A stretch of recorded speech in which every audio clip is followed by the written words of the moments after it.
So, Ty. Yes, Simeon. Tell me something. Something about your time here. Thought you'd be a little bit more specific in terms of your questioning, but obviously... I just want to leave it open for you to share what's going on. Then we've just spent some time in Cluj with a very well-respected family called the Ratu family, and we've developed some really interesting relationships, and we've, I think, really gone a long way to develop a partnership with an organisation that's doing something on the ground, that's doing something that's effective, that's doing something that actually is doing some good in terms of preventing trafficking within Romania. So I'm glad that we've had these meetings, and that we've met the people that we've met. And overall, I feel quite relaxed and quite well rested, as opposed to you, Simeon. You're a kind man.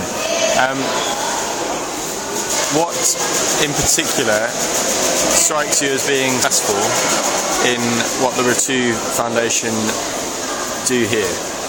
I think what the Ratu Foundation here, or their division of the Ratu Foundation, is called Not For Sale Romania. And what they do is that they go into a lot of rural areas, schools, where they show educational material and awareness material that basically makes people aware of what's happening around them and how they can be vulnerable to trafficking. And I think that's the reality that we're facing at the moment.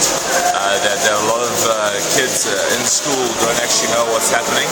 And the greatest fight against trafficking within Romania, I guess, is awareness. We obviously came with the angle to try something to do with social finance, but the reality is that, as simple as it is, the thing that we can do is partner. Partner with a film project that they're wanting to do. So that's the thing that we're looking at working with them. It sounds a shame that the greatest thing that can be done is awareness. The greatest need is awareness. It seems as if actually there are a lot of people who are affected directly by the issue, and doing something more hands-on might be more appealing. Can you say a bit about that? I agree with you. I do think, there was a sense of disappointment from my side when I did kind of look at it and say, well, what I came to do is completely not obviously what's needed at this moment. But I think in the long run there is possibility, and there's definitely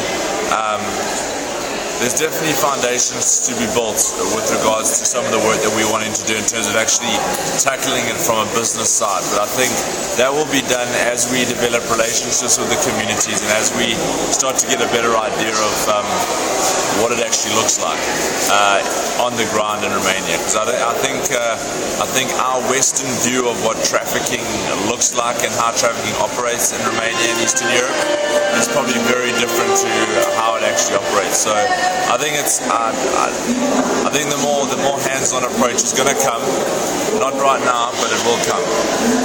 Okay.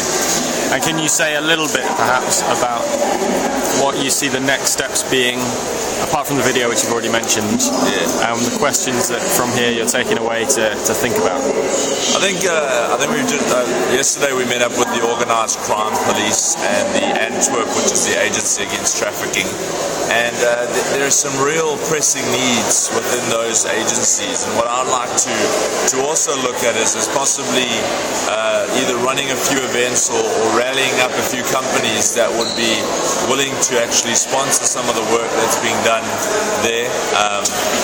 To possibly, there's one very real need, which is a car for Antwerp, and for them to actually be able to get around to the safe houses properly. So it's going to be an interesting one, but that's one of the questions that I do have. And finally, why are we awake at this time of day? We are going to Timisoara. We're going to be going to a few safe houses that are there. We're going to go meeting with a few ladies there that are doing some incredible work in the rehabilitation and restoration of survivors of trafficking.